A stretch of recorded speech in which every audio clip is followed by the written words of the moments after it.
All right, so what does a cycle diet actually involve? Well, let's give you an overview. First, you follow a diet to get relatively lean, okay? And by eating in a relative calorie deficit, you get relatively lean, leaner to what you used to be. So you start losing weight.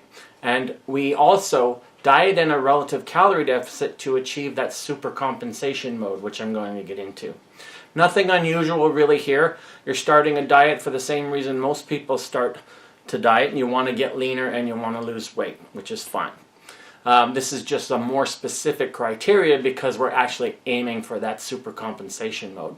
So whether you're in supercompensation mode is assessed based on biofeedback. Things you'll start paying more attention to, like hunger cues, energy cues, all the cues that your body's starting to tell you, and we'll get into that. So it's not an outside-in thing like calorie counting. It's about reading what your body, via your metabolism, is starting to tell you. So from there, you begin implementing these anything goes, overfeed meals, or half cheat days, or full overfeed days, even the cheat day and a half day later in the week, depending on how optimized and robust your metabolism ends up being, and we'll talk about that as well.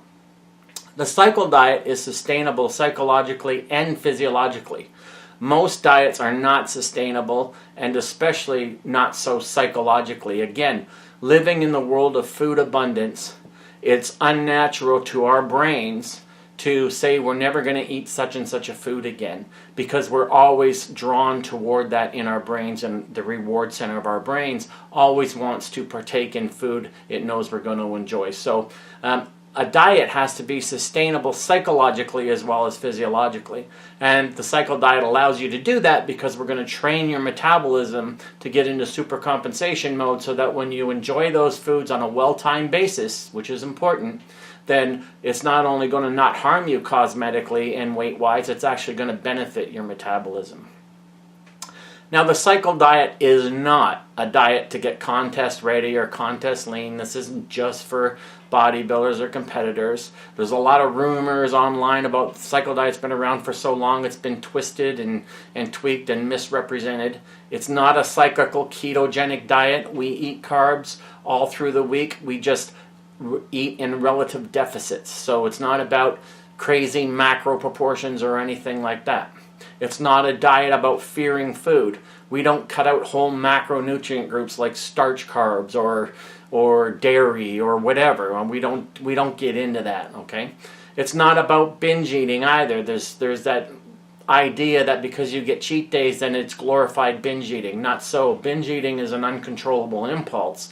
The cycle diet overfeeds are actually something you're doing consciously, purposely, that don't engage guilt and shame and all the things that binge eating does. You actually are meant to enjoy your food indulgences when you get them.